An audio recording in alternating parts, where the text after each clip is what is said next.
Throughout its history, America's leaders have echoed the mantra that it is a beacon of freedom and equality, that its actions abroad are based on democracy and morality, and that it's the greatest country on earth. America's actions, we've been told, have been for the greater good, that its citizens are in this together, united under the banner of one nation under God. But history tells a different story.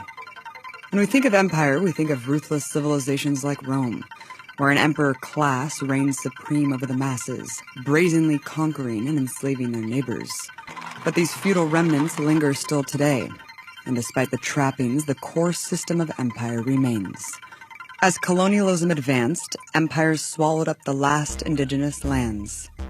Most egregiously, at the Berlin Conference in 1884, European superpowers sat down at a negotiating table and divided up Africa for themselves, eviscerating the last bastion of autonomy on the continent.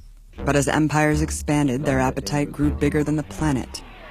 The feeding frenzy came to a head in 1914, when the rulers of competing empires led 17 million people like cattle to the slaughter.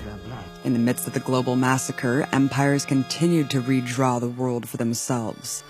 Under the Sykes-Picot Agreement of 1916, the UK and France drew their own borders in the Middle East, deciding the fate of millions and showing how arbitrary borders really are.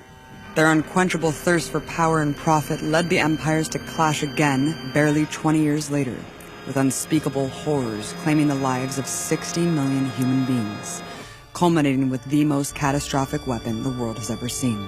The use of the atomic bomb against the civilian cities of Hiroshima and Nagasaki was a defining act of terror that cemented America's standing as military supreme. And from then on, it cast its shadow as the new reigning empire. The centers of the world's powers were left decimated, except one, and the victor built a new order under its hegemony. A club of empires formed in its aftermath, united against a common enemy, self-determination. In 1949, the US, Canada, and 10 European states formed NATO, insisting it was a defensive alliance.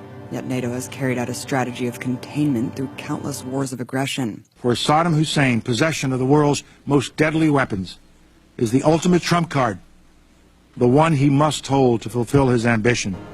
Organizations like the UN give the facade of civilized diplomacy and legality, but time and again it's shown that military might trumps morality. The US routinely breaks international laws and treaties with no repercussions from the international body. And when it needs UN backing for illegal wars, well, it just bullies its members for endorsement. Intervention after intervention, this growing empire has subverted the democratic processes of dozens of countries, undermined the people the world over, and installed countless dictators loyal to its will. War after war, it has swallowed up or attempted to destroy any land that has not capitulated to its demands. Even within their own borders, in cases where its own people dissented, the empire deployed the military against them. Incidentally, every intervention seems to follow a similar trend. In Latin America alone, the U.S. military has intervened 56 times to determine the destiny of other nations. But let's just look at 3 examples. In 1944, a revolution in Guatemala overthrew U.S.-backed dictator Jorge Ubico and elected Juan José Arevalo in the first free elections. But his progressive reforms offended the United Fruit Company and other corporations' rule of the island. So after bombing Guatemala City, President Truman authorized the overthrow of Arevalo's democratically elected successor, Jacobo Arbenz, in 1952. The brutal display marked the beginning of a 36-year civil war ruled by U.S.-backed dictators and death squads, where 200,000 Guatemalans were killed. In the Dominican Republic, the people democratically elected Juan Bosch to power in 1962, after being ruled by a U.S.-trained dictator for 31 years, whose reign is considered one of the bloodiest in all of the Americas. Just 1 year later, Bosch was overthrown by a U.S.-supported fascist military coup. But growing resistance led President Johnson to deploy more than 22,000 troops in the DR in 1965, killing 3,000 people and enabling the military occupation to continue for decades. Then there's Chile, where the U.S. spent $6 million to undermine leftist leader Salvador Allende before he was even elected in 1970. A mass movement of people backing Allende's progressive reforms terrified the establishment, so a bloody CIA coup ensued, followed by a 17-year military dictatorship by the notoriously heinous Pinochet, who carried out a reign of terror, torturing 28,000, executing 2,279, and leaving countless disappeared. The U.S. rarely leaves any country it intervenes in. Now, there's an estimated 800 military bases around the world, spanning 63 countries officially. An absurd 179 exist in Germany alone. Yet the number is over 70 when you count anywhere with a sizable troop presence or combat operations. And broadening the definition to any U.S. troop presence encompasses virtually every country on Earth. I sat down with David Vine, anthropology professor at American University and author of Base Nation. You would think it wouldn't be that hard. The Pentagon actually does put together a list every year, and by the Pentagon's count, there are 686 bases outside the 50 states in Washington, D.C. But in fact, the Pentagon doesn't know for sure how many bases it has abroad.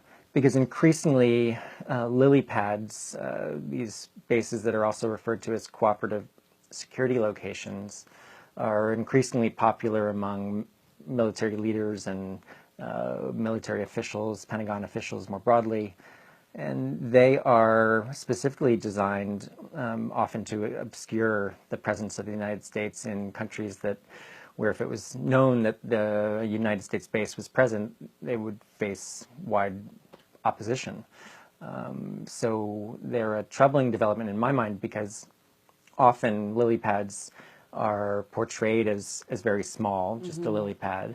And one of the clear patterns of our base network overseas is that once a base is in place, they have a tendency to expand dramatically in some cases.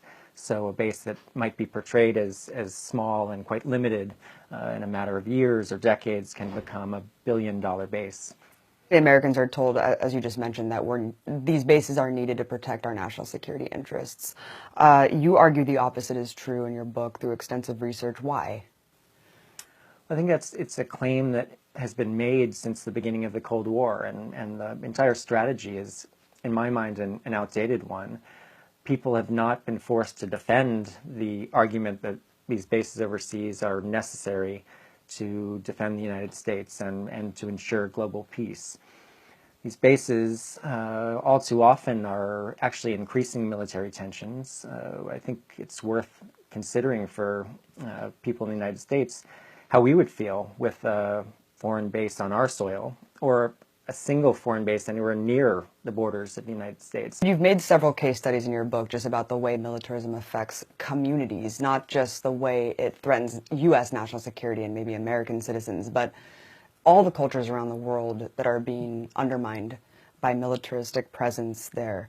Talk about Okinawa, Japan, because you mentioned in your book, it's not that there's bases there, it's that the entire island is essentially one giant base. In Okinawa in particular, incidents of rape, murder, accidents involving military personnel that, of course, naturally inflame local anger and lead to what have been unprecedented protests in Okinawa, people upset about the way they're being treated by what they often see as an occupying force. And it's worth remembering that the U.S. military formally occupied Okinawa and ruled Okinawa as essentially a colony of the United States until 1972, at which point the island was returned to Japan, but many people feel like the occupation has never ended. I wanted to speak on Guantanamo Bay. I think this is one of the most absurd examples, not only because of the detention facility, infamously. It's a perpetual occupation of a sovereign land, and for over 50 years, they weren't even cashing the rent checks for the base. And then Raul Castro, once this normalized relations dialogue is happening, he says, give us back Guantanamo, and we have our government saying it's off the table. In most cases, the United States is able to disguise occupation through pressuring local elites, through the money expended to maintain the bases that keep enough elites happy. In Cuba, we see a just very transparent colonialist, imperialist occupation of a foreign land that's been going on since U.S. leaders were unabashed about declaring the United States an empire.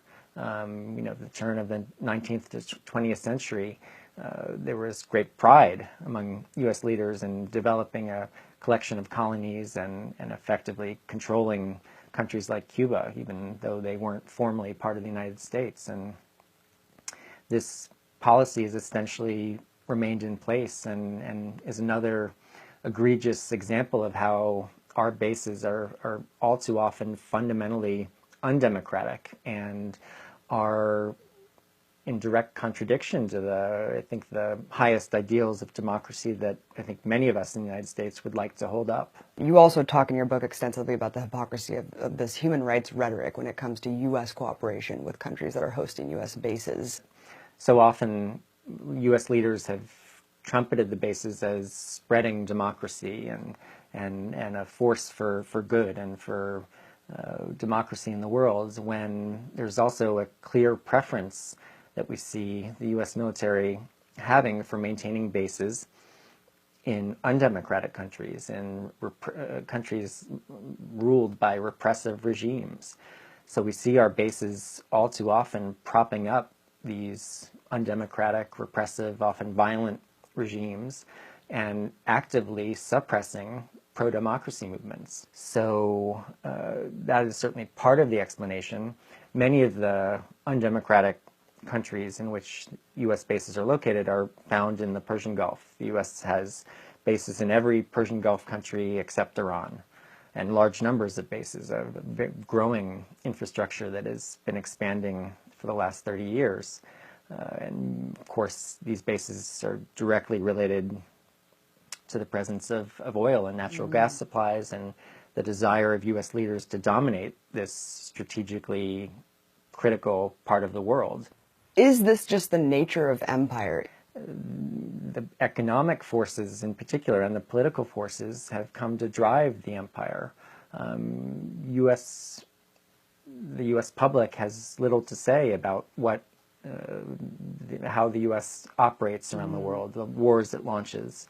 The system has gotten out of control of any individual or any party or any individual political leader. And it's the system that needs to be undermined. Eisenhower's warning about the military-industrial complex seems quaint compared to the beast it is today. Out of the 1.1 trillion U.S. tax dollars used for discretionary spending in 2015, an insane 54%, or $599 billion, goes purely to military expenses. To put into perspective, America spends more on its military than the next 7 countries combined. Compare that to only 6% spent on education and a pathetic 6% on healthcare. Even more infuriating are the billions of dollars the U.S. throws at useless military toys.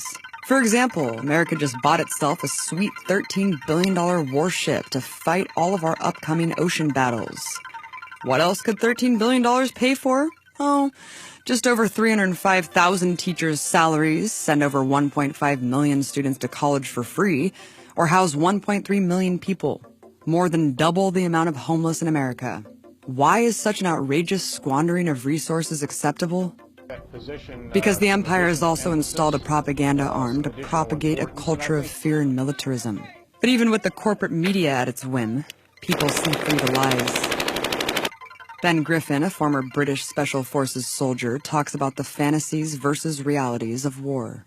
We were attacking families in their homes at night, taking away their men to be tortured in prison. And this was the opposite of what I'd been taught was the job of a British soldier. So when I was a kid, all the films and the comic books and the stories were about us as the good guys and the Germans and the Japanese as the bad guys. Very simplistic, but it was the Germans that captured the Jews and carried out a genocide on the Jews. It was the Japanese who treated prisoners of war badly. But here we were in Iraq doing something that looked the same as that. And, you know, you talked about raiding homes, horrifying tactics that were being employed. What other things did you see on the ground that completely contradicted what the establishment was telling the world what was going on? Yeah, I suppose my overall impression of Baghdad and the area around it at the time was this was a gold rush period. There were lots of civilian contractors, Western people, all rushing about, and it seemed like there was a lot of money to be made. And, you know, I don't think that sense of that there was a theft going on, that there was something being taken there, really translated back home. You know, I often think of the coffins that came back from Afghanistan and Iraq and were solemnly taken off with the flag off the back of the C-130 transport plane. And they kind of gave the impression that there was a body inside, you know, like a full body, you know, almost asleep. When actually, you know, if we look at the realities of modern warfare and the effects of improvised explosive devices, some of those coffins didn't have anything inside them. Some of them had bits and pieces inside them. And, you know, when we hide the true nature of warfare, we set up our next generation to follow down that path, you know, and follow those lies and become involved in military occupations and military invasions. When you hear just the term empire and you see that, you know, you were working British special forces and you see the American hegemon, I mean, how do you think this partnership works to kind of carry out the empire? I think there's a lot of self-interest involved in that. So America, you know, is expanding its empire, and Britain has worked out in its own self-interest that the most profitable place to be is tucked in nice and close to the American eagle, because we get amazing benefits from that too, in all sorts of different ways. So I think that's the kind of relationship I like to think of as America as Nazi Germany, and we're Austria, you know. Yeah, that's how I see it. You know, it's interesting. I mean, in the past, Britain was kind of this unabashed empire, you know, just openly conquering, holding colonial subjects all over the world. Has that premise really changed today? I really think the American empire has kind of like taken the place of the British Empire, but they're doing it in a much different way. So rather than physically controlling it with like an imperial force and a bureaucracy, it's, you know, you put an American base in, you sell them some weapons, you get them to be kind of on your side, as it were, and then call in favours when they're required. Right. Yeah. Right. It's about dominating also the wealth of the whole area, and they're violent. You know, empires don't expand by knocking on their next door neighbour's door and saying, "Hey, do you want to be part of my empire? I'm gonna be in charge. You get to do what I tell you." It's always violent, and if we look at American foreign policy, it ticks all of those boxes. You know, you're fighting militarism now. You've dedicated your life, Ben. You know, you defected, you faced jail time, and now you're just touring around the world just speaking about the horrors of militarism and trying to stop it. Why? Why are you doing this? When we approached the cemetery, I automatically assumed that these would be soldiers killed in battle who had been returned. And I found out, actually, after speaking to Mike there, that these aren't soldiers killed in battle. These are people who've served in the military and died as civilians years later, but are then given this grand military funeral. And that's kind of peddling a myth to our children, you know, that a soldier is somehow more worthy than anyone else in society, and that you're going to be given this grand funeral. A lot of people within the peace movement will say, oh, you know, how many veterans are homeless? How many veterans have got PTSD? How many soldiers were killed? I like to look at the much bigger picture, which is how many homeless people are there now in Iraq? You know, how many Iraqis have got post-traumatic stress disorder? Right. How many orphans are there? How many people did we kill and maim? You know, because that's what the real issue is. It's what we've done to other people. You know, even though my imagination was captured at a young age by the military, I still joined voluntarily. I voluntarily went to Iraq. I voluntarily went to Afghanistan. Those people that we occupied, they didn't volunteer for any of this, you know. We set upon them like bullies. And people back home need to realise that. We need to try and help people to empathise with the people of Iraq, the people of Gaza, the people of Afghanistan, and get them to think, what would this be like if this was happening to me? How would I feel? Wasting tons of cash and causing mass human suffering aside, the war machine also regularly decimates the environment. In 2013, a U.S. warship tore through a protected marine and bird sanctuary in the Philippines, causing massive damage. In 2010, U.S. military construction of a base on the coast of Jeju Island, South Korea, threatened the fragile habitats of 9 of the world's 66 global geoparks. An astounding 600 U.S. military installations across pristine Alaskan landscapes have left a legacy of carcinogenic contamination. And this past summer, the Navy again began carrying out war games in the Gulf of Alaska, detonating tens of thousands of pounds of toxic munitions and unleashing untold damage to wildlife. Like days of old, the Empire only unleashes its military to protect its own power and wealth. It uses it as a battering ram for its economic policies and deploys a transnational corporate capitalist power structure which prioritizes profit over the welfare of the planet. Through extortion and subjugation, organizations like the International Monetary Fund and the World Bank have created new forms of debt slavery and colonialism. All U.S. Marines learn about Major General Smedley Butler, who at the time of his death in 1940 was the most decorated Marine in U.S. history, winning 5 medals for heroism. But what Marines aren't told is that Butler became one of the most outspoken critics of U.S. militarism.